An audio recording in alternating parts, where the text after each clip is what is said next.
to order. Parks and Rec Committee meeting on March 3rd, 2026. Okay. First up, we have citizen communications. We do have someone signed up. So, Mr. Jim Deck.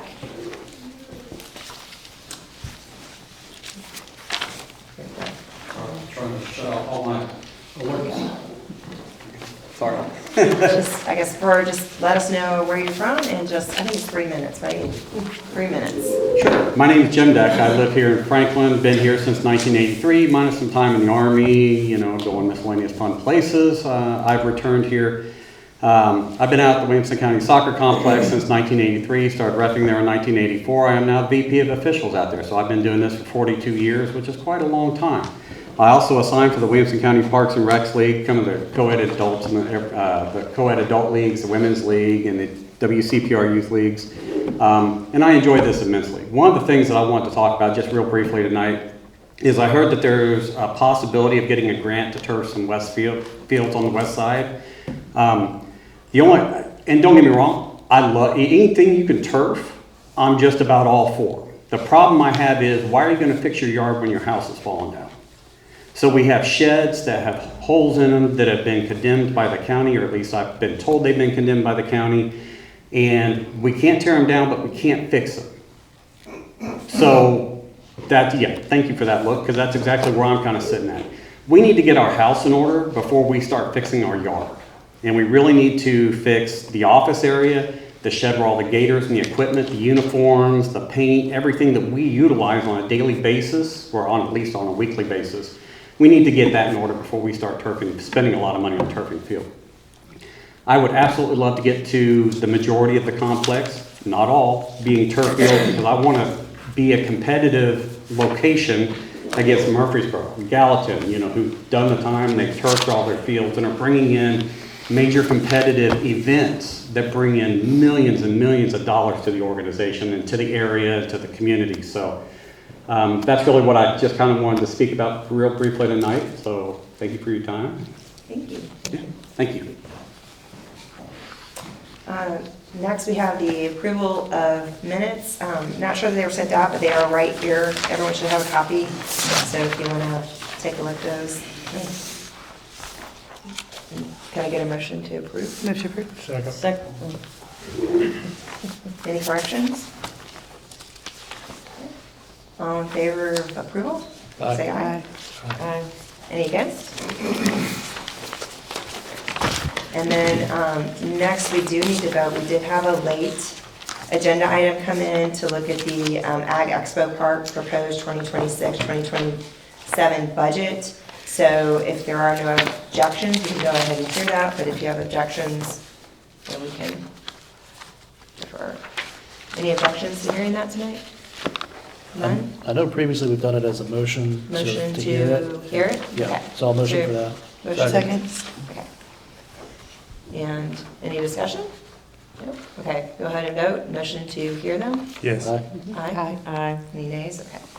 So 5 yes. So now we move on to the resolutions. The first one is resolution number 32612. Resolution accepting a donation on behalf of the Parks and Recreation Department, appropriating and amending the 25-26 Williamson County Parks and Recreation budget by $2,500. Revenues to come from donations. Motion approved. Second. Director Madam Hanson. Vice Chair, thank you for being here tonight, running the meeting for us. We are very excited to bring a couple of resolutions. You'll see the reason why they're separate is we wanted to give recognition to the different associations that brought this to us. We are attempting to purchase an ATW, which is an all-terrain wheelchair, for our popular park at Peacock Hill. We're trying to make it more ADA accessible, we're trying to make it more family friendly, and Beth Lathers, who you're all familiar with, and has done a fantastic job of writing grants for us, has personally taken an interest in this project. And so we're all trying to chip in together and raise money to buy these units. And you'll see both of these are coming from the various Rotary clubs here in the county. And I would like to thank Commissioner Megan Guffey for her support behind the scenes on this. Her influence was put in play here, and we're very appreciative for it.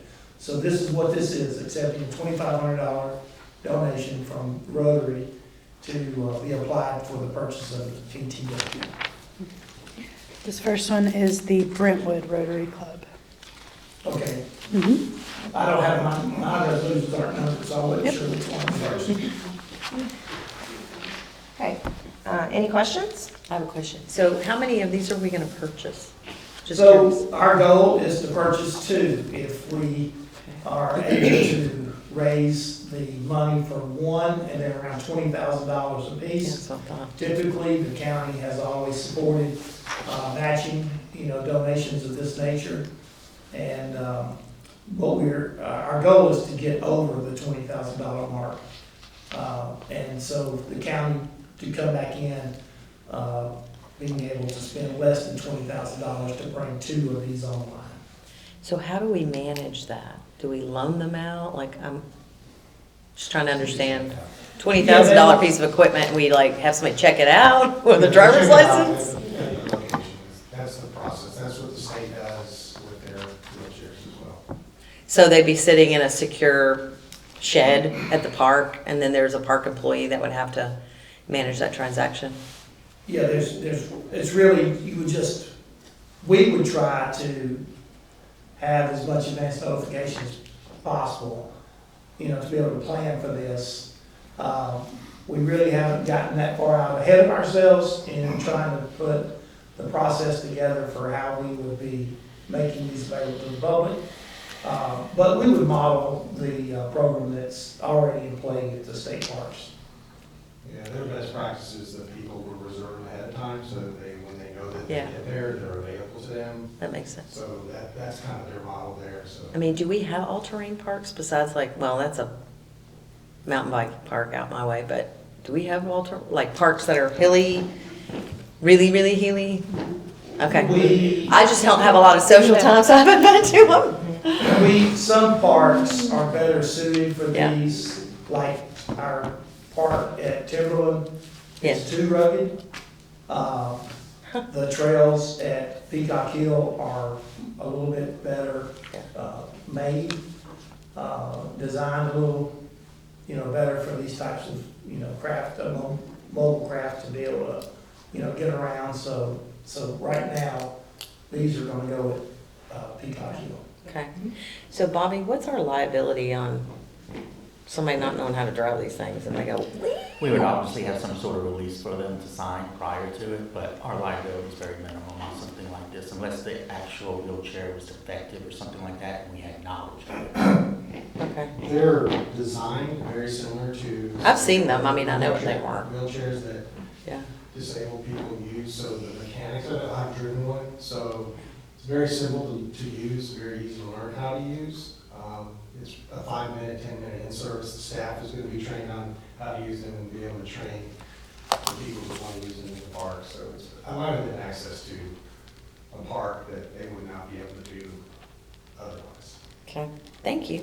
And we've actually had the units out there, so, to be demonstrated, and we've seen them, and we've seen them tested, so we feel very comfortable about the safety level. Sorry, I'm full of all kinds of questions, but so is Brentwood okay for their donation to be put towards the Peacock Hill? Because Peacock Hill's in College Grove, right? Am I wrong with, I don't know. They know exactly what they're donating to. Okay. The full transparency there, and they're just wanting to match what the Franklin Rotary did. Oh, good. And it's just a gift to the community as a whole, so that our parks are gonna be more family friendly. So, if you've got an elderly, person in your family that wants to go side by side with you in the park, or someone with a disability, they're gonna be able to join you, where in the past they just weren't able to do that.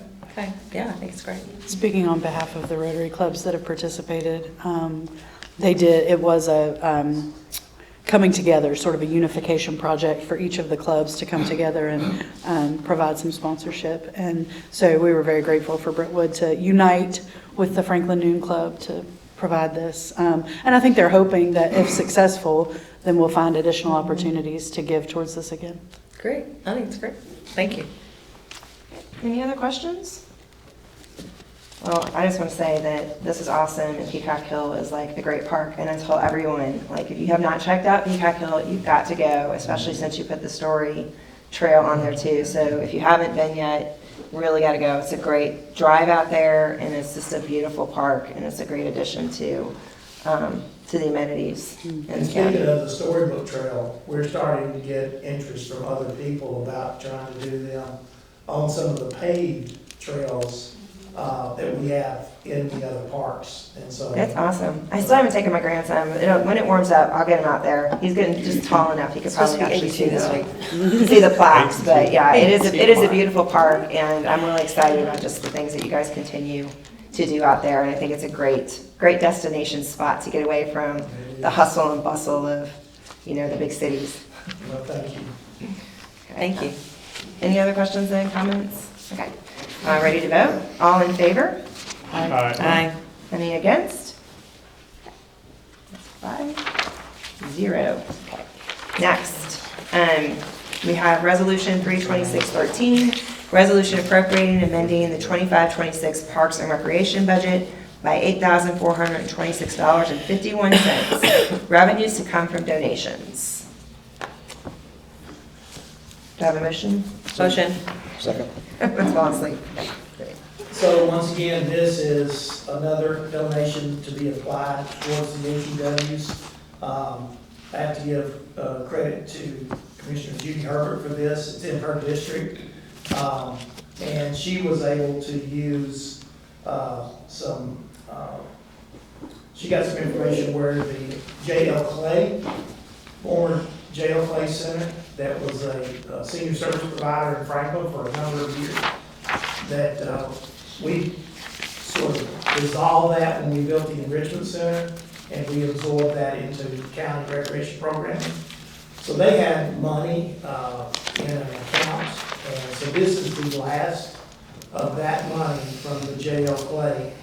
And when Commissioner Herbert found out that there was some money and they were looking for a good cause to give it, she threw this in the hat and said that it would serve seniors and others with disability, and they agreed to support that. So thanks to Commissioner Herbert, we have another $8,426.51 to add to the kitty. That's awesome.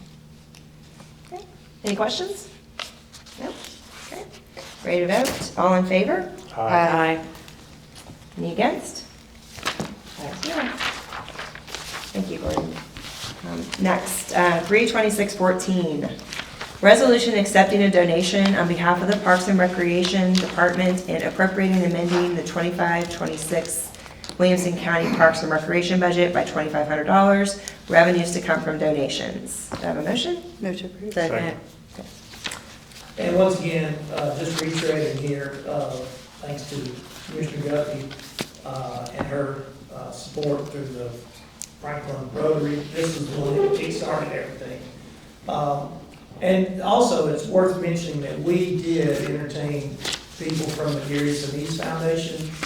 They turned us down, and we had several others that didn't participate. So we've really tried to bring a cross-section of people that we know that have this as their mission statement to support things like this. So we're not through trying to find more, money to go towards this. And speaking of the, not the devil, but no. in this case, the angel, she's walked Yeah. into the room.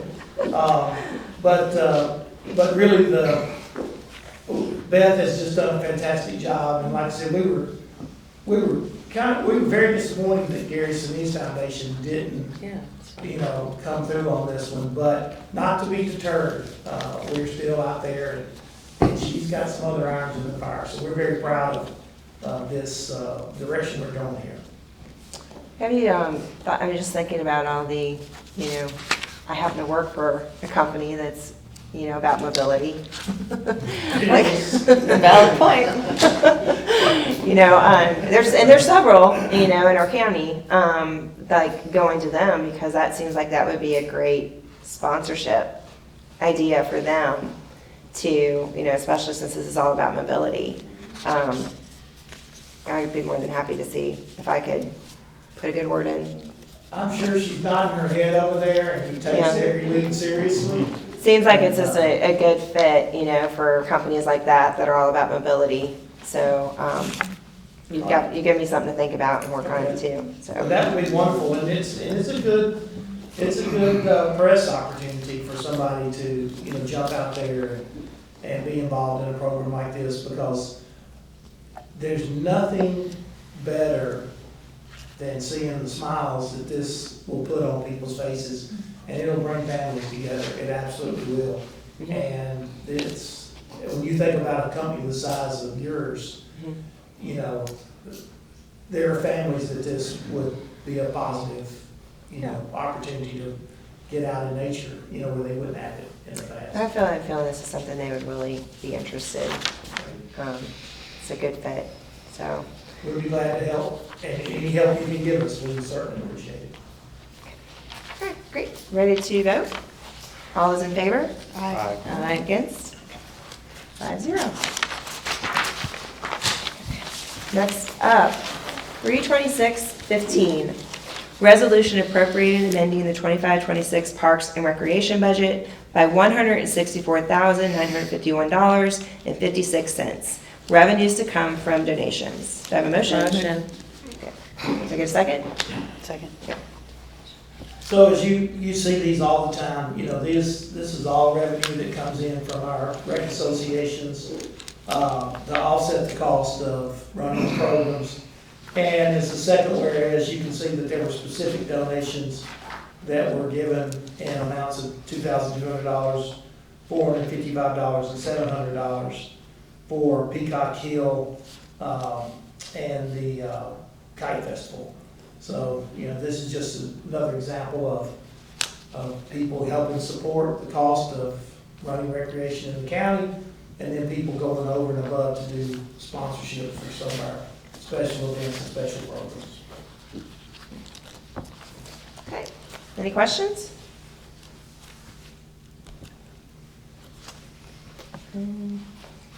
Okay, great. Ready to vote? All those in favor? Aye. Any against? 5-4, you're against. Next, resolution number 32620. Resolution of the governing body of Williamson County, Tennessee to adopt the Williamson County Safety Action Plan and to commit to seeking funding for needed safety and mobility infrastructure projects. Do I have a motion? Motion. Second. And I think this is, Mike? is this yours? Yeah. This is your show. Good evening, everyone. Thank you very much. So, about a year ago, maybe a little over a year ago, the county applied for and was awarded a federal Safe Streets and Roads for All, or SS4A grant. Thanks again to Beth Lathers over there for providing that one, and she has so many other things. And that grant has funded a couple of different plans. They're very similar, but somewhat distinct as well. So that funded a roadway safety action plan, and it also funded a multimodal greenways plan.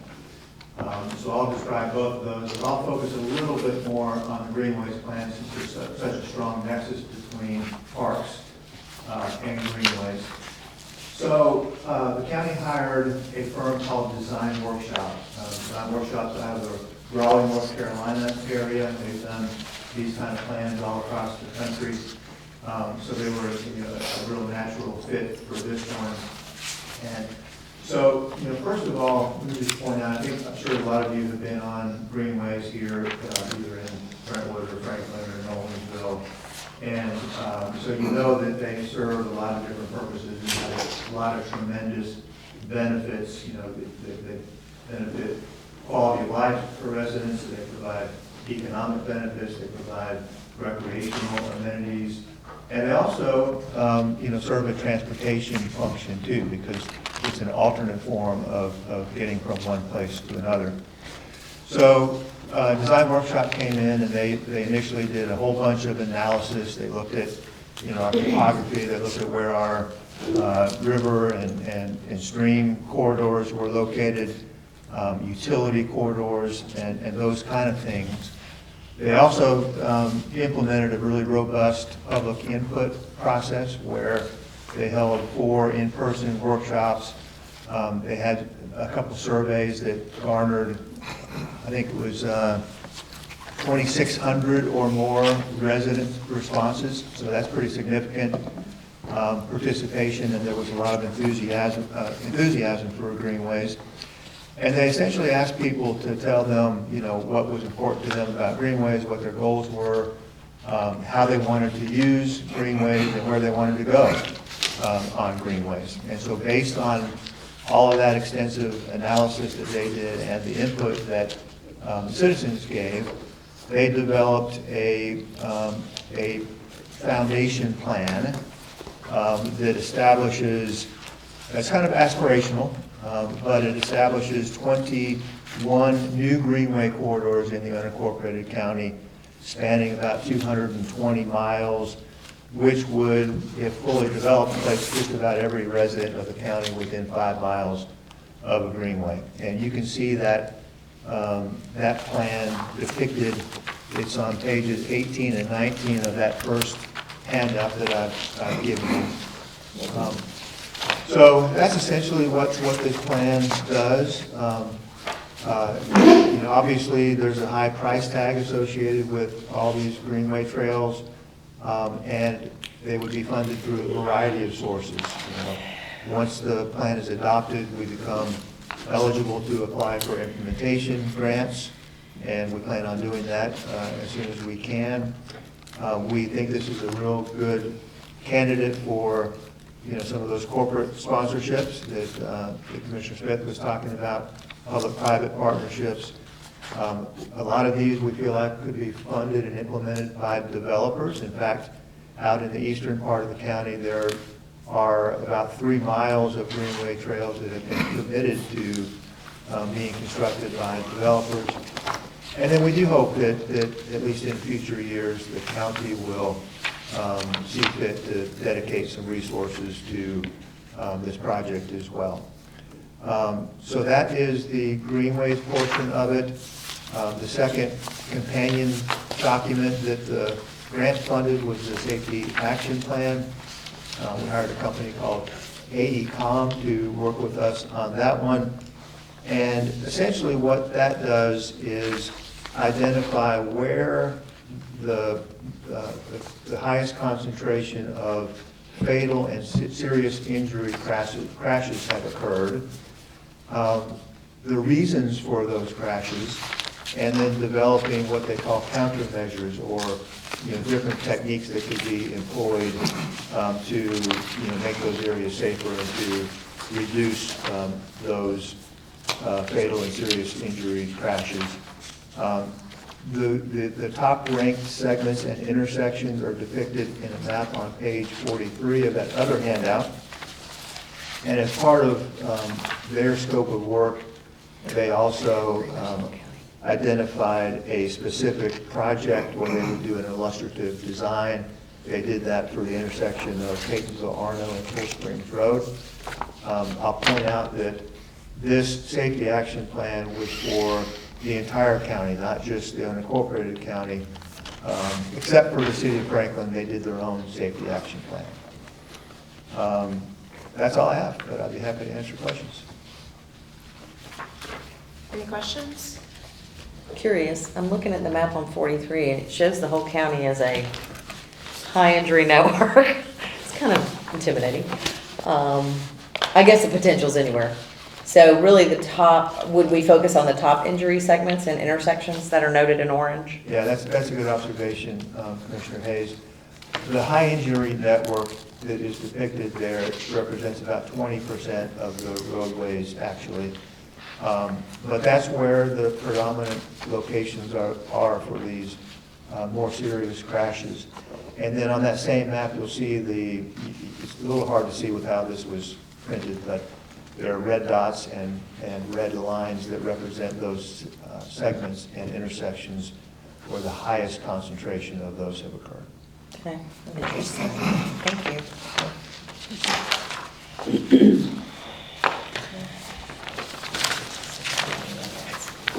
So I guess just so what comes out of this is just possible like improvements or areas that we can, focus on?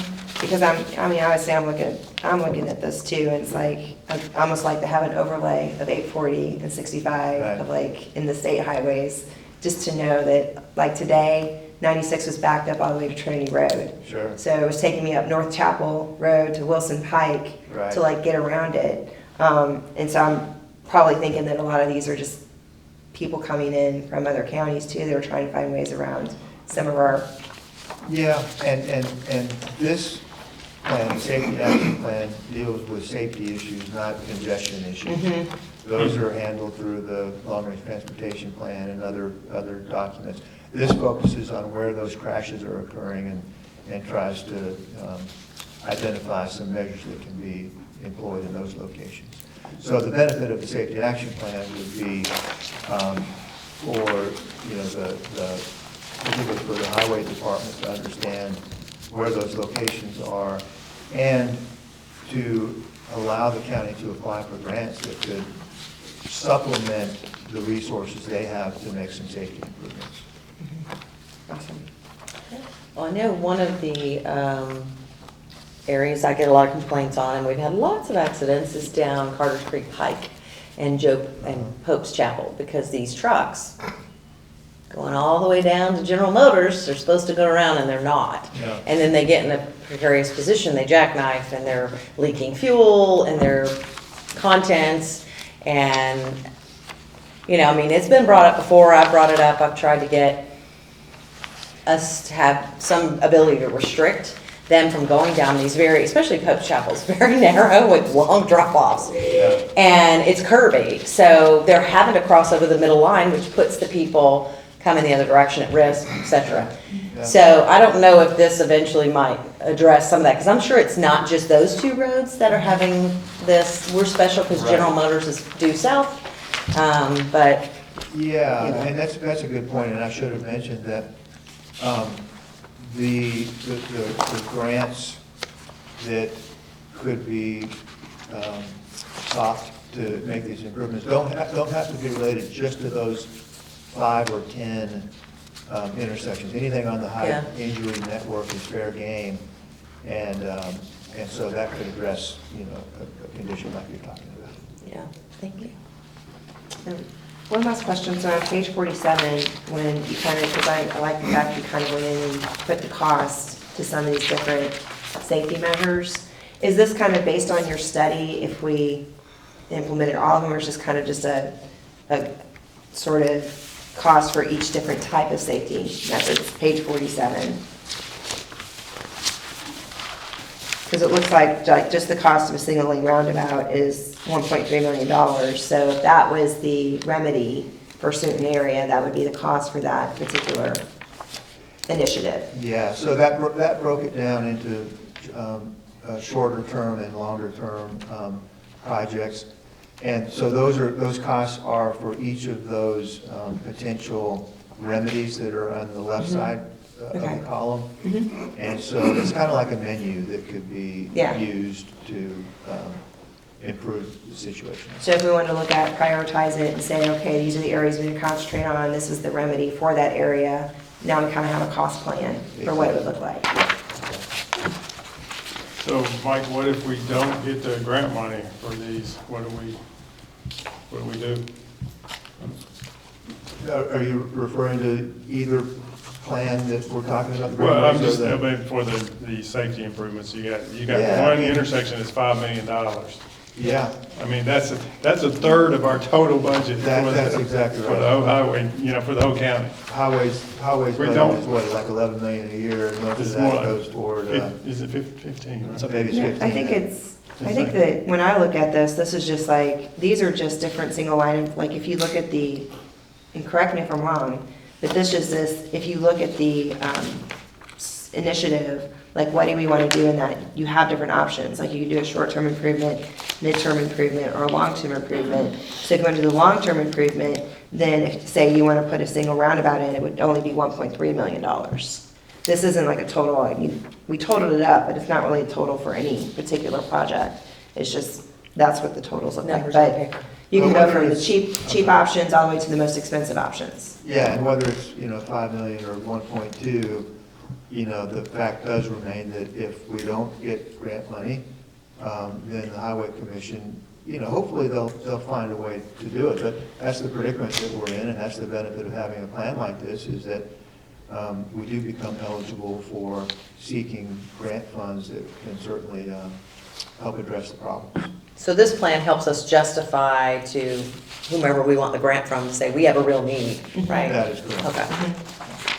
You can't even apply for No pressure on unless it. you do these. Yeah. So You have to build your those are case. baseline qualifiers for her to be able to apply for grants.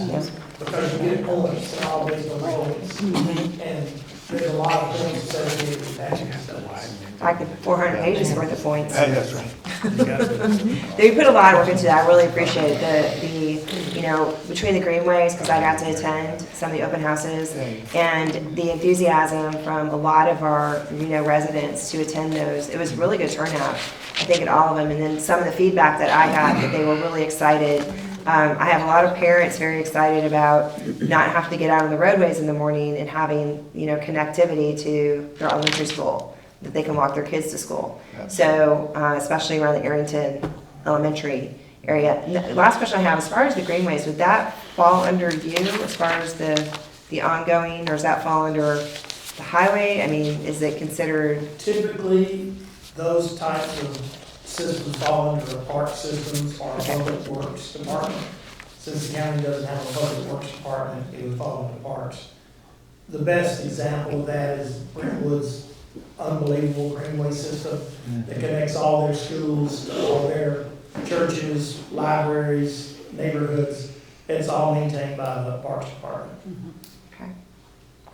They generally get deemed as linear parks, Mhm. that's how Nashville does it, and so that becomes part of the property of the Parks Department to maintain. It'd be great to have a greenway system, get out and walk and bike, and Yeah. Wouldn't that it'd be be great. Yeah, they were really popular in Texas when I was living down there, and we used them all the time. The kids used them, and Katie Trent. until it was wild boar season, then everyone stayed off the trails. I would also add from the equestrian experience, from our Williamson County has such a agrarian, agricultural, equestrian foundation, to be able to ensure that we continue some of that in our community, I think is going to be really important. Find a new place for the horses. They used to go down on a road. I used to get stopped by a tractor or a horse when I was driving down Arno. Much I used to get safer. stopped by the cars. Yeah, much safer for them to have the greenway path. And as you look at that, you'll see where it's labeled as multimodal, which includes the river, it includes horses, it includes paved trails, it includes dirt trails. Am I missing one? I think that covers it. We'll have to start an adopt a greenway program so people get out Yeah. there and clean them up. This section sponsored by. Yep, Yeah. yep.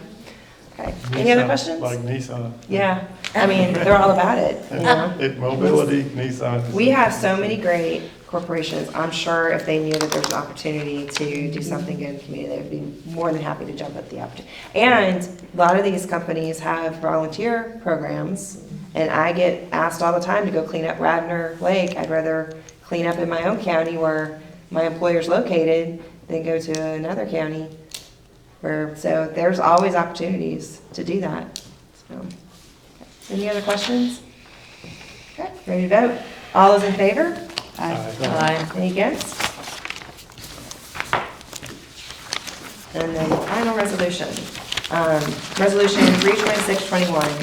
Resolution of the governing body of Williamson County, Tennessee, supporting an application to participate in the local Parks and Recreation Fund grant for the turfing and multipurpose fields at the Williamson County Soccer Complex. Do you have a motion? Motion to approve. Second.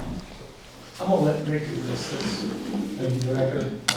Thank you, Commissioners. First, I want to acknowledge Beth Lauder here, who do this all the time. You know, she is part of writing this grant. This is an ARF grant to ask the state for $1 million. Worked a little bit with Commissioner Aiello on this, and we feel like that this is a great project for us to look at and do. Despite Mr. Den, I appreciate what he had to say. I think the issues that he has are mutually exclusive with this project, and at some point we can address both, and I think we'll be able to do that. But what we have going on in the park system now, that the demand for playing surfaces at its peak, and it's just going to keep climbing. The 3 fastest growing sports in the United States for youth right now is flag football, soccer, and lacrosse. So if you're familiar with the county, this past year, TSSAA approved boys and girls lacrosse and women's flag football as a sport. And all the high schools except for 1 or 2 had both boys and girls varsity sports in those sports. So they have a tough time with playing surfaces. I believe the flag football, they're going to have to play on Sundays. So when you look at nationally, there are about 830,000 children playing flag football right now, and that's the current statistics from NFL Flag. In 2026, this spring, the colleges, there will be 60 universities in D1 that will be participating in women's flag football. And then in 2028, it'll also be an Olympic sport. So when we talked about trying to create playing surfaces, that we can't buy more land, it's too expensive, we can't build more fields, but the one thing that you can do is get more playable hours. And the way you do that is you have more synthetic lighted fields. At Williamson County Soccer Complex, not all the fields are lit, only probably a half, roughly. The west side is completely lit. We chose the west side to do this project, and because it is, one, the easiest to do the construction project, and the most cost effective. And that side of the park is ADA compliant, which is a requirement of the grant. So if we're awarded this grant, we have support from the mayor to match it up to $1 million. So we did meet with the 3 associations who use that facility out there, Williamson County Soccer Association, Tennessee Soccer Club, and NUSA last week, and they were all supportive of what we're trying to do. We also have a letter of intent from one of those associations for $2.2 million that could go on top of this project as well. So potentially you could have $4 million, which will allow us to do 4 synthetic playing surfaces on the west side. So we think this is a great opportunity for the Parks Department. It supports our master plan. It brings it up ahead of schedule a little bit, but this opportunity is an opportunity that doesn't come by but once a year. Farragut Parks in Knoxville, near Knoxville, they had an LPRF grant that basically funded all of their synthetic playing surfaces there. So this is not something that's uncommon, and this will be a great opportunity for our county to have a synthetic soccer field in our location. Any questions? Could you talk a little bit about upkeep, costs associated with that once we... So the newer synthetic playing surfaces, they come now with a 12-year non-prorated warranty. The newer stuff does not have the chrome rubber. They're just sand and pad underneath. So there's not the dragging and moving of the chrome rubber around anymore. So there's really no maintenance. And the life cycle of most of these newer products now are around 15 years. So if in your carpet in your house, you're looking at a 15-year replacement down the road. Thanks. Also, it's worth pointing out that we'll save money, and we're not having to cut these fields. Right. We're not having to put fertilizers and other chemicals on them, which is extremely expensive. And so those cost savings can somehow be channeled into, holding those back and keeping up with them in reserves, so that in that 15-year period, it'll offset the cost to replace the turf. Replacing the turf is about 75% of what the original cost would be, because you don't have to do the original installation. So you basically just saving a lot of money because you're just laying the carpet back on top of it. So there's considerable savings on every one of these. Each one of those fields is roughly how many acres? So a soccer field, generally multiples for about 2 acres, and to manage grass fields right now is about $60,000 a year per field.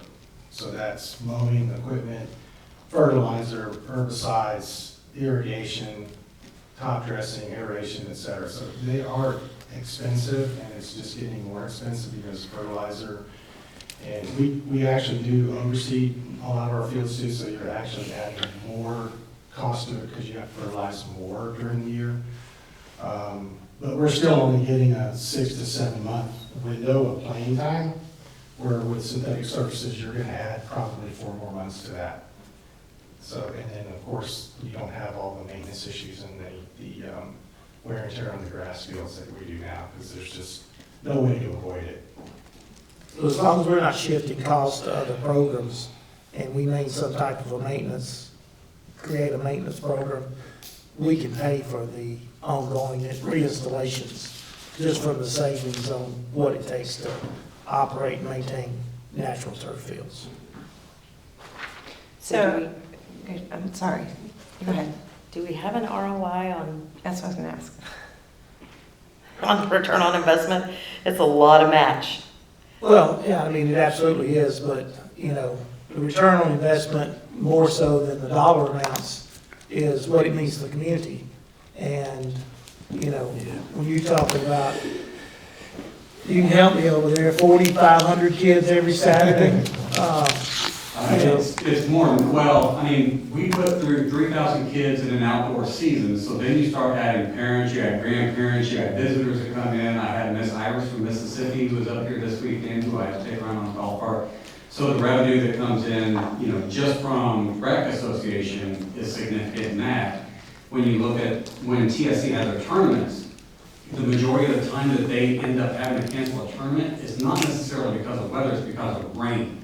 It's because the amount of water that's on the turf that would tear up the field, and therefore, you know, eliminate some of the county or some of the WCSA rec weekends or additional county time. So when you artificially turf, and again, I'm all for this, it does add a lot of additional playing time. It adds durability to the field. It brings in, it continues to bring in revenue where in normal circumstances on grass, you're just not going to get that. So all for it. The things that we can't do now is like have tournaments in June and July, because that's the time when we're going to Bermuda.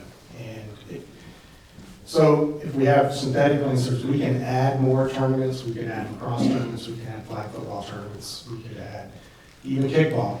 Believe it or not, the kickball, USA Kickball, they want to play on soccer fields. And so these are additional economic impacts that can happen in the community. I don't have the ROI on that. I know Tennessee Soccer Club keeps their numbers. As well as CVB.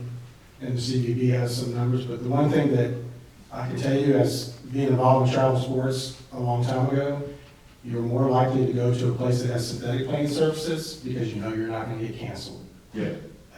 So go and play in places where there's grass and you get rain and you lose half your tournament, and so that is not very good or not very fun for the coaches and the traveling teams. So when TSC has their tournaments in the spring and the fall, there are about 4,000 athletes that come into town. But I want to go back again, once again, to not completely focus on the financial return on investment, and also just point out that if we don't do something to make the fields more playable, the number of children that are still coming in to play in this county and us not bringing any new parks online, we're turning families away. This is going to be able to allow us to add more people to the fields, and that is worth an awful lot just for the satisfaction and the quality of life, which is bringing people here to begin with. You know, I know Commissioner Smith's family, your boys play lacrosse. You know, lacrosse is one of those fast growing sports. If we don't turf these fields, we limit the number of kids that are gonna be able to play that sport. And so there is one of the things that I would argue with anyone about, you know, that we are gonna generate revenue. We've proven that as a department.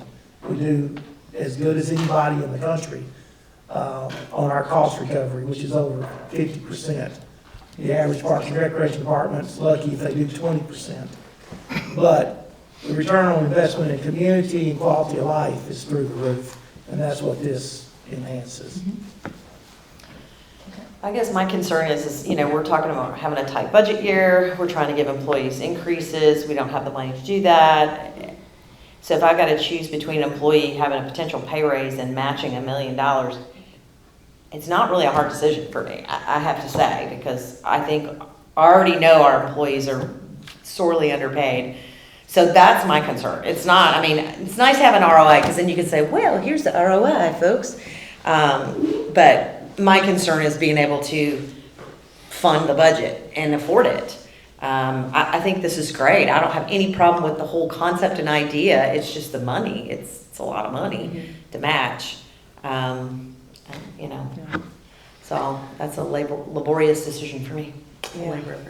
No, I mean, I agree. There's a quantitative analysis, but there's also the qualitative part of it that you can't really put a figure on. But I would assume that if we looked bigger picture on an ROI, the fact that we could use the fields more, brings more people in, creates more sales tax revenue, you would assume too, that you'd actually have to think a bigger picture. You know, I'm sure Maureen at the CVB would be really happy to see, you know, us bringing that, you know, the outside revenue into our county for this particular use. So that would be hard to put a number on, you know, until you actually do it. But I do know the demand's there. I did have a question around the technology now with the turf, because I know you mentioned that now there's kind of a different installation process, because, and you might be able to talk to this too, but I had heard some concerns with different age levels being able to use some of the different fields, that if they're in a middle school or high school level versus if they're younger, there's different concerns about the give, I guess, of the turf or this, the actual material that's used. And I know technology is always changing. Is this a newer technology that's a little bit more, you know, diverse as far as like who's playing on it, if it's youth versus middle school versus high school versus adults? So we already have non-infield turf at Bethesda, and all age groups are playing on it. And we haven't had any feedback that says that it's advantageous or disadvantageous to any particular group. Okay. You know, so with it being non-infield, you don't have the carcinogen scares that were existing several years ago. If there is any infield at all, it's sand, and, you know, which is harmless. And so the technology exists that when we do this, we'll be using the state-of-the-art technology. Now, if money becomes an issue, you can downgrade the product. There are very affordable synthetic turfs, and then there are better, more reliable, user-friendly, less injury synthetic turfs. And, you know, we would be trying to get the best bang for the buck, not the most expensive, but, you know, one that's been tried and tested and has gotten good results in other places. And as far as an ROI, we could probably work on something like that just by gathering information from the CVB, who keeps up with it. And as Rick mentioned, the 2 tournaments a year that are hosted by the Tennessee Soccer Club, each one of those averages around 375 teams. Of those 375 teams, around 200 of them are staying in hotels. And they're staying here for 4 nights. Yeah, that's where I was saying, it's like, you know, there's a trickle down. It's not just Parks and Rec ROI, it's the ROI for the entire community and all the other businesses that, you know, have sales at the same time or bringing in revenue, which then some of it does come back to the county. So Do we know what the cost is per acre to turf it? In general? Runs around $12, $14 a square foot. Ooh-wee. Well, I don't know square feet to It's about $1 acre. million. It's about $1 million a field, so it's about $500,000 an acre. So we could potentially with this money only do 2 fields. Correct. We also have a Well, that sucks. letter of intent from another sports Yeah. association to be able to fund 2 more. We met with them last week. We feel confident that if the county spends $1 million, we're gonna get $3 million back. So we're gonna get 4 fields for $1 million, which is the best bargain you're ever gonna get presented to you. If you could get, 4 police cars for 1 police car, you jump all over that. So this is one way of looking at it. You're getting 4 items possibly for the cost of 1, and these items are very much in demand. Okay. Thank you. Any other questions, comments? Okay, ready to vote? All those in favor? Aye. Against? 5-4, 0 against. Thank you, Beth, for all your work. 2 years ago, when she actually in Texas. Okay, so we're done with the resolutions, on to other business. It's that time of year. Yeah.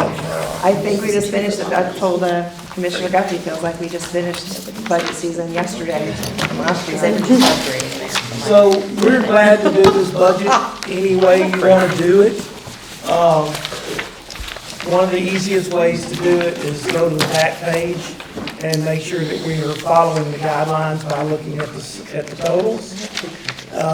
And then, once you see that we're in compliance, if you would like to see or ask questions in detail, we'd be glad to answer those. Which one are we looking at, page 7 or the 3-pager? We're looking at, the first one is the Parks and Rec, so it's 56,700 Yeah, budget. the 7-pager. And then the last page, looks like it's, so It's the page guidelines, 7. and remind us, the guidelines were a 4% raise, but 4% raise and a 5% budget operating cut. So Okay. 5% cut in operating and a 4% salary increase. Yeah. Yeah, so where it says total operations, that's where we see the minus. So page 1 shows the 4% salary increase. And then page 5, when you look down, page 7, when you look down at total operations, you'll see the 5% cut. And like I said, we'll be glad to go in there and explain how we got to the 5% if you'd like us to. But, So I guess the question is the 4%, like, how are we, because I know we had a lot of conversations last year around trying to get our employees up to competitive pay. How are we doing with that overall? well, obviously, last year was very, very well received by all of our staff, and retention and being able to get people to apply for positions has been very good as a result of it. If you were at the, one of the meetings a while back, I guess it was the budget meeting for February, Claire Cochran, HR director, came in, gave a report that the people that conducted the salary survey and the adjustments for last year recommended, to keep up with inflation, cost of living, they recommended a 7 to 9% increase just to stay within the 70 percentile. Not the 75th percentile, just to stay within the 70 percentile. The mayor heard that loud and clear, but realized that we were not going to be able to make that number happen for the employees with the way the budget was shaping up. So therefore, his recommendation was, that's how we came to the 4%. That was in February that she presented? Pardon me? That was a February budget meeting she presented? Yes. Well, I think the 8 million, it was about 8 million we've had to spend on the cleanup for, the ice storm didn't help anybody. We should sell. That was a big hit. I don't think that anybody was really prepared for. But, so 22, it looks like that's your proposed. How are you doing on the revenues this year? Like, because you bring in a lot. So right now, we're cycling towards we're very comfortable in saying we'll be at 12 million in revenue, Okay. which once again gets us over that 50% cost recovery. And the way I like to present this is that if you look at Parks and Recreation, third largest department in county government, I would argue that we serve more people than any other department in the county, day in and day out, including schools. We'll use just easy round numbers. You have a $900 million budget. Ours is 22 million of that, 23 million. We generate 12 in revenue, which leaves 10 unfunded. 10 million out of 900 million for what we offer the residents of Williamson County is the greatest bargain in government. Get you some more sponsorships now. You know that's what I was trying to get. You know, you can always be challenged to improve on 50% cost recovery. Name some of those Parks and Recs. I would challenge you to go anywhere nationwide and find another department that's doing better than 50% cost recovery in parks. Is the Bethesda Park and Rec, like where are we at with that project as far as any sort of opening? We're just now getting started. It's just been a slow, laborious process, but ground has been broken and it should be 16 months to grand opening. Okay, so you're probably gonna look at seeing the operational side go up then, maybe not next budget year, but the following budget year? Yes, that'd be correct. But you would also see revenues increase as well. I hope so. Everyone's excited about that indoor pool. Okay. Any other questions? So tonight we're just reviewing, right? Okay. So just, Commissioner Lawrence? Yeah, so Gordon, about, we've talked about Ag Park. Do you project that that's going to increase revenues maybe in the next few years? I would like to think so. We're going to go over their budget next, but it also meets the same guideline. You can look at it and see that there's 5% cut in operating, 4% addition in salaries. But to answer your question, Commissioner Lawrence, we are in the process of the mayor's task force kind of being wrapped up. And we hope to be able to hire someone to come in and do a feasibility study for that whole complex. There's a physical master plan for the campus that can be done, but basically the feasibility study will take a look at the facility that's there as it exists right now. And it will tell us what we need to do in order to make that building more profitable. The building's been online for 25 years. There's never been any major investments in that facility other than adding air conditioning to it. It's 25 years of missed opportunities because there's a lot of space there that could be retrofitted to be used during the week. This past week, I was in Wilson County at their Ag Expo Park where they have the state fair. And I was there on a Saturday while my granddaughter was involved in a dance competition. In all the other buildings that they have around there, my grandson and I were walking around because it's a lot to ask a 5-year-old to go to a dance competition without entertainment. We went to a Pokemon card convention. There was probably over 1,000 people in there, and just a rental space that's just a converted barn that's able to be used year-round. These are the types of things that need to happen at that ag park.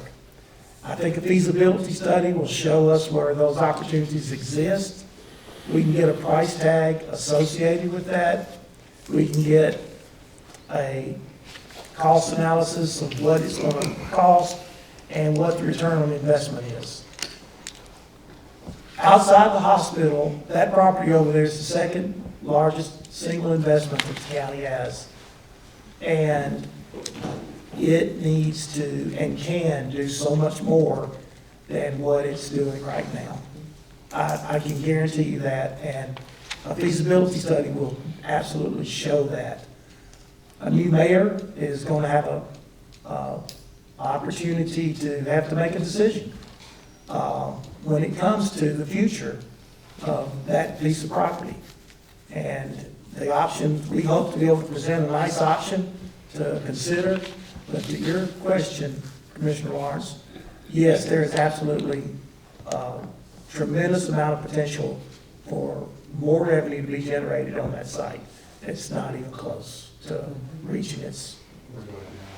We have already, and I'll let Rick address this a little bit more, because where I've been working on some of the bigger picture items for the mayor, Rick has really gotten involved, rolled his sleeves up with the staff out there, and we've already generated more revenue through the first 6 months since July 1st than they've ever done in the past. We've brought in more events, and Rick, you can kind of highlight on that. Thank you, Gordon.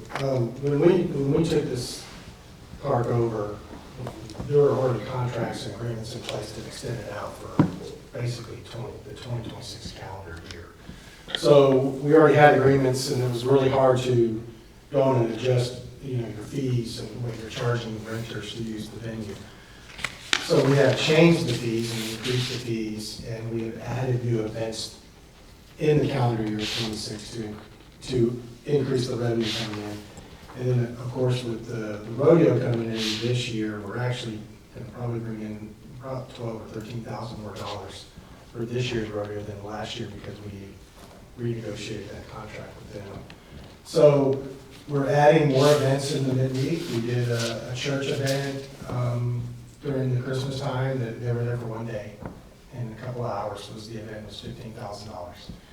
They wanted to be at the Ryman, but they couldn't fit all of the membership at the Ryman, and they chose the Ag Park. That's awesome. For the entire setup. I attended it. It was a fabulous event. I wish it was 4 hours long, because they did have a band and music, and then they did a church service. But there is a lot of opportunity, as the director said, and the feasibility study is going to show that at some point what the Ag Park can become over the next 5 years. We have some staff that are very dedicated and committed to changing the way we operate there, and their mindset now is like, we need to make some money. So I think we'll make more in this fiscal year, and as we're renewing the contracts in 27, we're going to make more money because we've already increased our fees. And some of the renters that we've had for years, they're not arguing over the fee. Some of the ones are like, okay, well, we'll go somewhere else, but we'll have somebody else fill in the slot. So it's time for us to start looking at that facility as a business, because of what the director said. It is the 100-acre property that's probably the second most valuable property that the county owns. And we have a calendar full of events that are not even sized right for that location. They're sized more properly for the Lanier Arena, which is outside, that doesn't have any walls over it. So we've got a 4,000-seat arena, and we're putting a sports memorabilia show in there that doesn't, draw 4,000 people. And where that could be placed in a auxiliary building, like they're doing in Wilson County and other places. So we can figure this out. We just have to make our facility more usable. And we have to take those spaces and retrofit them to be able to be used year-round. And for event spaces, the demand for event spaces in Williamson County is unbelievable. The only event space that we really operate is the Enrichment Center. And it's so hard to get in there for anything. So we've got tremendous amount of potential out there, and we know that we can get there, and the sky's the limit. I'm very optimistic that there's huge ground to be gained out there. I have one minor question. There's a negative 67.9% refunds to participants for programs, leagues, classes, and passes and activities. Does that mean we're no longer doing refunds for 68% of your stuff? So we're now, refunding directly back to the credit cards, where we were having to refund through a line item. In the past, we weren't able to refund back to credit cards. Oh, and so this is saving that much money? Have mercy, well, thank you. I'm glad I asked. Kudos to you guys. It saves a lot of time too. Yeah, I'm sure. The budget director met with us, and a lot of times what happens is they'll cut checks to people, and then those checks never get cashed. And then they just sit And there. they sit and sit and sit, and they end up having to be turned over to the state, and the state. Yeah. has it. And then- So that was a problem, so now if a customer pays with a credit card, we can refund via credit card. Awesome. If it's approved. Hit a button. Yeah, we give them the option of taking a credit or additional, choosing other things on ActiveNet, or just fund right back to the credit card. And so it eliminates a lot of paperwork, and it just saves us a lot of money.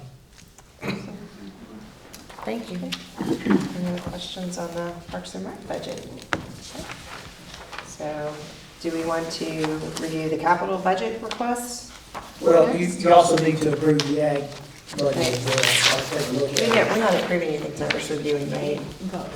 Usually during, you accept the estimate.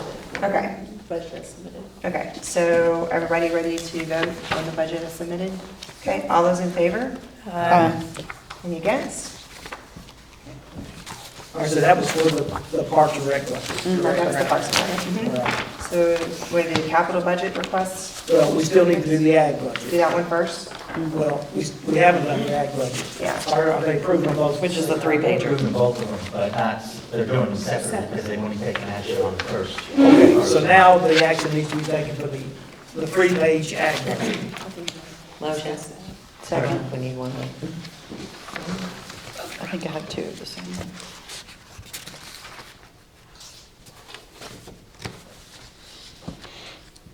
I have a question. The negative 90.2 conference classes. It says a transfer of 1,300, but, no, that's another line item. So the negative 90.2, what does that encompass? It's on page 3. Staff development, it's just, we're just cutting out any Conferences, training or classes. anything like that for the year. Conferences, so people can just take a year off from doing that. So we're just cutting it for a year. That's what the proposed cut. Okay. Yeah, You know, I'm an HR person, so you're cutting training and conferences. It's Well, like, it's deep in my something heart. something that's critical, for example, like in Parks and Rec, we can't cut certifications for lifeguards, AFOs. So anything that's critical to keeping us from being sued, we're gonna maintain all those credentials. Yeah. But anything that's over and above, we're gonna eliminate that for a year. It's never bad to do a reset and then you can build back. Yeah. And this is strictly for the Ag Center staff. And there are, I believe, 40? How many no, staff? Staff? Yeah, 14. 14. 14. Yeah, and just to let you know, we actually have not filled positions over there that have come open. We've had to do some staff changes. We've let some people go, and we're trying to run a little leaner and a little more efficiently. And I think the results are very good. We got rid of some issues, and morale is much better, and productivity is sky high. Rick and Frank Hubbard are doing an outstanding job over there, working with them. Very hands-on. I'm very pleased with what we've done these first, 9 months, so it's gone well. Gordon, do we make anything off the fair? I mean, does that come into our budget at all? No, sir. And the fair generates $5 million, is that correct, of revenue? And not just, actually after expenses? I really don't know the answer to that. That's something that, probably can be renegotiated, just like what we did with the rodeo. A lot of people kind of looked at those programs as untouchable, and they are integral parts of what we come to expect as traditional events in this county. And so we don't want to harm them in any way. However, when we see where there's opportunities to make some improvements and, to kind of help share some of the costs for operations, we feel like there's some good discussion to be had there. So I'll just kind of leave it at that. And I think there is a willingness on both parties to participate that way. It's just not been something that was pursued, vigorously in the past. If I may, I think the fair, I can't speak for the fair. I'm sure Commissioner Webb would be glad to speak for the fair. But the rodeo weekend, we have visitors come from 16 countries. Wow. 41 states. We have tens of thousands of people that come to the event, but they stay in our hotels. They go to our businesses. They eat at our restaurants.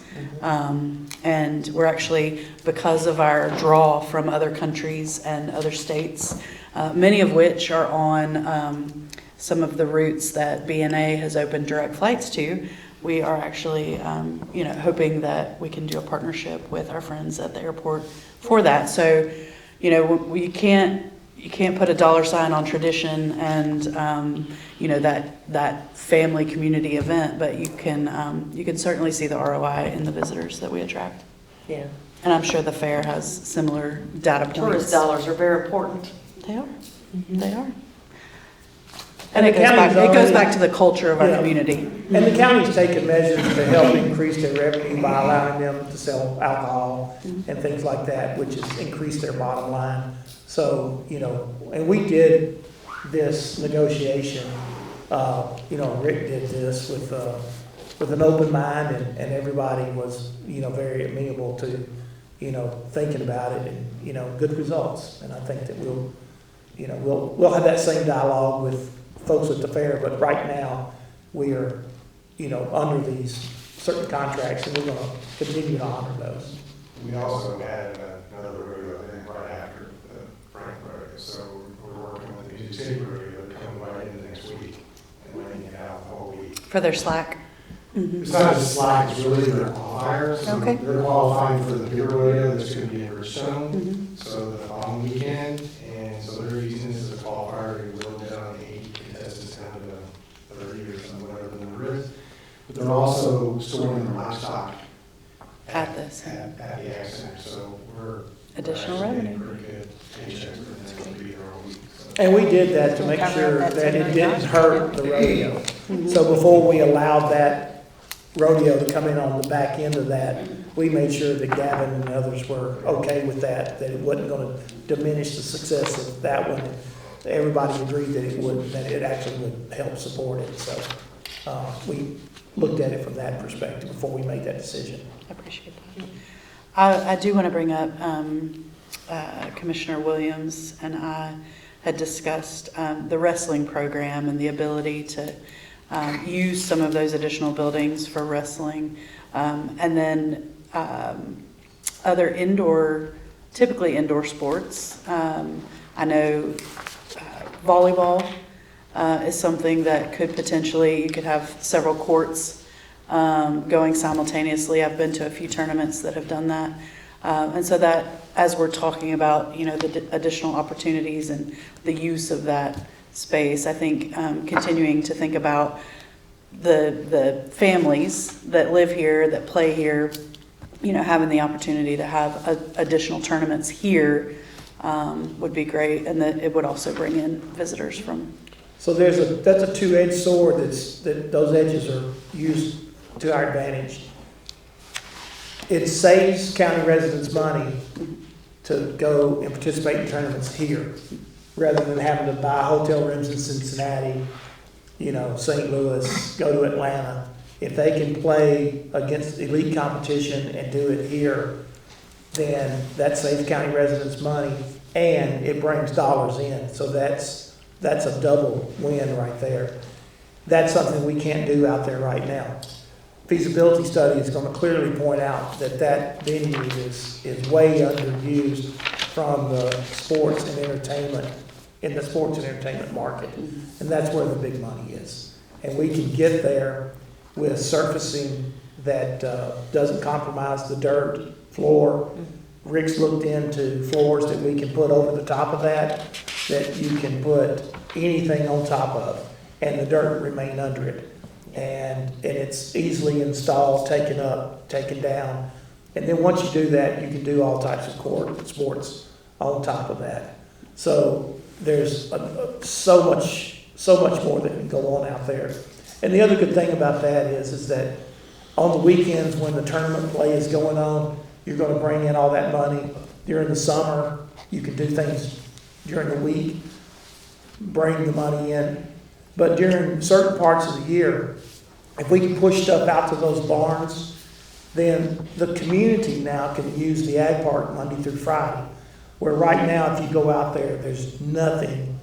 In the past, there's really nothing been going on out there Monday through Thursday. It's a huge empty space. And our goal is to use it 7 days a week, like we do all the rest of our parks. You guys looked at concerts, like smaller?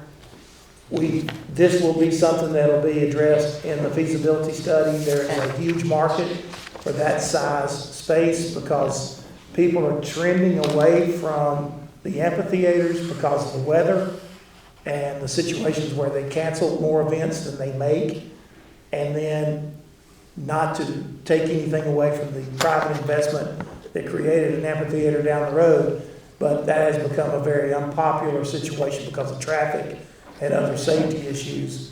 So we know that there is a huge demand and there is a huge market for making that into a mid-sized concert arena, but there's going to have to be some investment in the acoustics and some other things that will have to take place in there. Question on the feasibility study, will they also be looking at traffic patterns and parking capacity? I'm just saying this because when I go to the fair, depending on which night you go. Yeah, I'm sure that, if you ask for that, oftentimes when you get a feasibility study done, it's sort of a la carte, what all you want it to include, and so that certainly can be, one of the phases that you Might be worth it, just because I know the traffic gets really bad. Now you've got In-N-Out Burger right there just across the way. I mean, it's. We're supposed to go in the end of this year versus next year, how long. Okay. Yeah, Franklin just made an announcement, I think a week ago or something, about the timeline for that to Linkberry Farms to the Long Lane side. So, Oh, okay. yeah. Maybe our new friends In-N-Out Burger will be willing to invest a little Yeah, there money. we go. In-N-Out Burger. Couldn't hurt to try. They, Did you say? Oh, she's like. they create part of the traffic problem. Well, exactly. Podium and cash. She's in my district, I'll try to have a conversation I think with her. well, I Does think it matter? they may have counted the counties. I don't know. So I guess if there's no more questions on the ag budget, that needs to be approved. Yep. So ready to vote? Yes, ma'am. All those in favor? Aye. Any against? I'm excited to see all the improvements.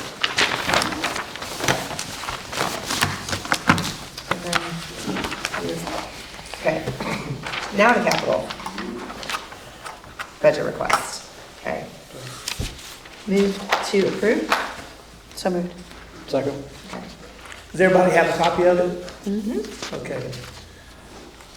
So when you look down at this, the ask is for $5,850,000. $550,000 of this comes from privilege tax. And we are almost to the point of having that collected in advance. The $2.3 million that you see for the indoor soccer arena, the justification for that obviously is that turf there is 20 years old. It's starting to show its age, and it's used quite a bit. It is a tournament venue during the winter, and we are not going to be able to continue to safely put people on that if we don't address that fairly soon. Also, the lighting in there is not up to the current LED standards, And so there's some safety issues with that as well. So this is a 20-year-old renovation project that we need to do. You just can't have, the Ag Park is a great example. You can't have something online for 20 years without spending some money to bring it up to speed. The next thing you see is a maintenance building at Castle Park, $300,000. This is needed for a couple of reasons.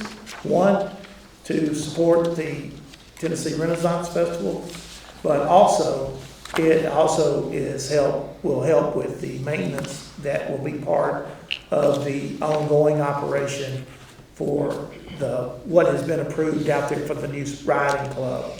And those amenities that are actually, we're soon to get started breaking ground on that. So that's also needed for on-staff restrooms. And we have some very expensive equipment out there that we've got to get under roof. Otherwise, we're just going to mess it up. The $150,000 for the pump room equipment for the UV system at Longview, that is a 15-year-old system. How old is that system, Phyllis? 18, an 18-year-old system. Once again, over the next few years, you're going to be hearing more and more about having to go in and take care of some of our existing stuff.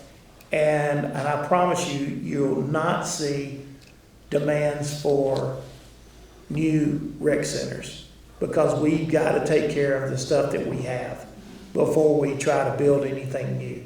So you will see regular asks in the upcoming years to go in and make upgrades and repairs to our current inventory. So $150,000 to upgrade that equipment and new UV system. Once again, that's a safety issue also. Health department's very rigid. We have to get tested and approved by the state just so we can open the pool. The UV system will help us stay in compliance. Bending Chestnut Park. That park has been online for, it's been in the county's inventory for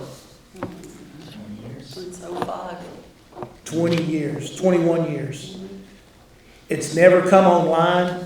The mayor wants to put some money in there so that we can get started with creating infrastructure so that that park can start to be developed in phases. And there is an effort going on to try to create a Friends type group that's interested in donating money to create this historic village out there. And so once we are able to make a sort of a commitment to know that we can collect money to start to develop that park because the county will invest in the infrastructure, you'll see donations come in so that 360 acres is going to be able to be used. It is a very unique property, and at some point in time, and I'll just bring this up, there is definitely return on investment out there. Bobby probably knows where I'm about to go with this. We have water sources out there that are unbelievable. And you know, Rick pointed out something the other day. The cost of a bottle of water is more than a gallon of gasoline in some places. Mm-hmm. And we've got springs out there that has got some of the best water in Middle Tennessee, that if we could find the right partners, we could tap into that.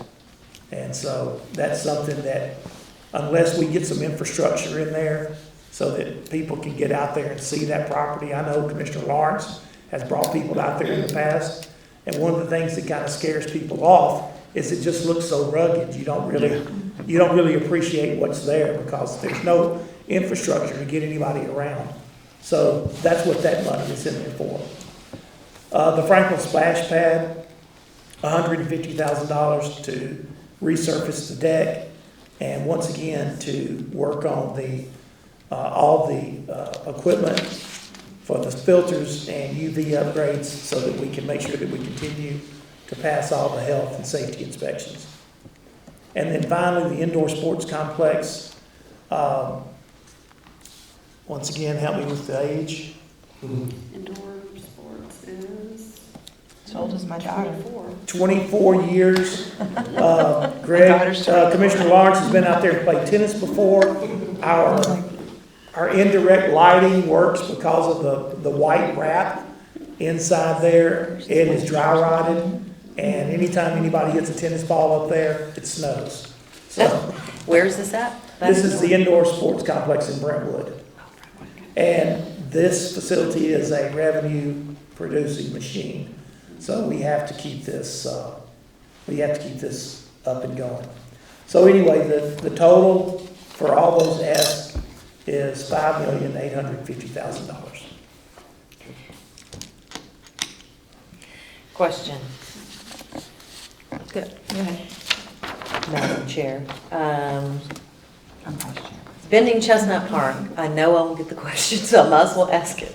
There is no thoughts of doing any horse. I think it's a little steep for horses, my I understanding. don't think it would work for that. Because I get asked more time. I've actually had someone with some wealth that was willing to throw in a little money. I think you and I talked, and I'm like, so no plans on horse. I think that there could always be a possibility on the other side of the park from Peach Hollow, because it's not as steep on that side.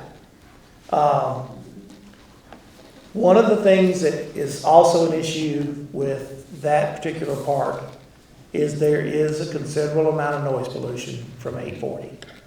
If you've never been out there, there are 2 bridges Yeah. that split that park in half. And you know what it sounds like when you go over a bridge. Dunk, dunk, dunk, dunk. I just heard it 2 days ago. And it's extremely loud. For people It's that live such a shame that this Yeah. beautiful, beautiful, beautiful park with all this pristine water has those bridges that gutted right in the middle of it. So the noise pollution is really bad. You don't really feel like you're out in nature as much with that. Yeah, That unfortunately. noise reminds you that you're not. The other thing is, we had to do a brag study because people will pull their car over and throw stuff off the bridge down into the ravine. And we Frequently. get sofas, refrigerators, TVs. Oh, no. So we're constantly having to clean that up. I see it at Garrison. Yeah. Just little stuff, not the sofa. And so that in itself is an issue that we would be concerned with. We'd have to work with TDOT to put something up there to keep people Some sort from of barrier. throwing stuff over if we got people walking under that.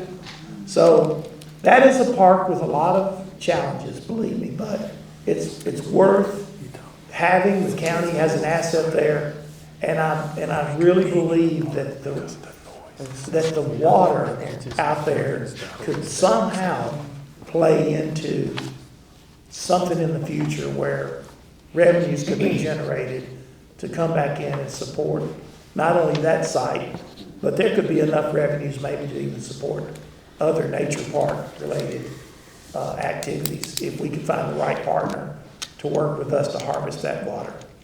So what do you mean by harvesting the water? Bobby's talked about it Bottling it before. up, selling it in bottled water. Bending Chestnut water. Spring water. It is delicious. I live off spring water down the road. I have a spring in front of my house. Well, that's interesting. And there's some municipalities that are doing it in Tennessee. The mayor refers to a place in Pall Mall, Tennessee, is the place that he's talked about before, where the county owns springs and work with a private bottler to come in. And so I think that there's Would we do an opportunity for that. impact study on how it will impact fellow, like, residents' spring water? Because usually there's an aquifer that's supplying that, right?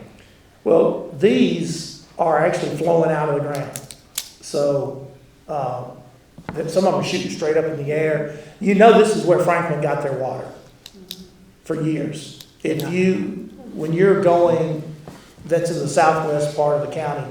So when you're going northeast along those roads, you see the pump houses all along the road, the little dog houses. Those were installed to continue to pump the water from the Springs property all the way to a reservoir and holding tank on Carter's Creek Pike. Huh. And so that was where Franklin got all their drinking water for years and years. And so the volume of water hasn't decreased at all in any of that time. So I don't know how it might interfere with people's wells, but this water's rolling straight into a creek. Cool, okay. And there are how many springs there? There's 52 springs. Wow. A lot. Do we have any nice waterfalls? Yes. Excellent. So the hiking trails are gonna be ideal.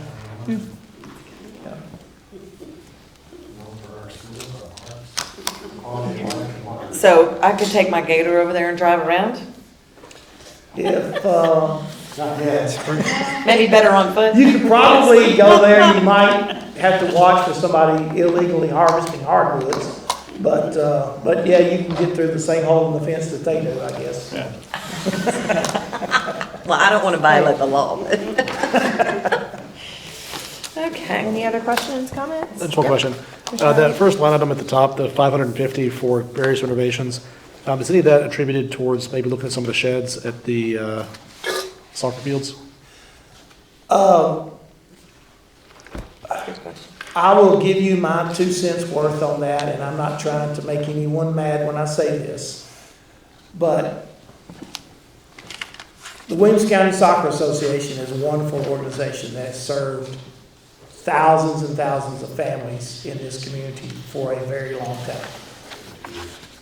50 years? Williamson County Soccer Association is nonprofit. However, they do generate revenue. They do have paid staff. And they are the only ones that really use the facilities that were mentioned tonight. It's my opinion that the county is, even though those buildings are on our site, on our property, and they actually belong to us because they are on our site, we do zero programming, zero activities there. If we built them and upgraded all those facilities on the county dime, then we would be obligated to then turn around and have to entertain the idea of doing that for all the other rec associations. Where right now, when you see a lot of these donations, you're fixing to see another donation here in a month or so of almost $50,000 from Nolansville to build batting cages. So I guess my answer to that is that I wouldn't recommend it because I think they could budget for that. They have money in a bank account, and when you have thousands of kids registering, you could actually add, and I'm not telling them how to do their business, but you could add a $10 fee or something like that to every player, and in a matter of a couple of seasons, you could generate a considerable amount of money to pay for those infrastructure changes that they need specifically for their operation. If we shared those facilities, if we shared those office spaces, we shared those other things that you're talking about, absolutely, I think it would be in our best interest to do that. But that's just the way I look at that. I appreciate that. Thank you. You're welcome. Just a follow-up question, so we don't charge them anything for those, use of those facilities? No, ma'am. Okay. Ready to vote? Let me say this, though, to be honest, they do contribute a lot of money towards the maintenance. They buy goals, and so they do provide for the upkeep of the fields they play on. So we pay for all the grass, we pay for all the mowing, we pay for all the lights, we pay for all the utilities, support all the infrastructure, but we don't charge them anything to use the space or any of those buildings.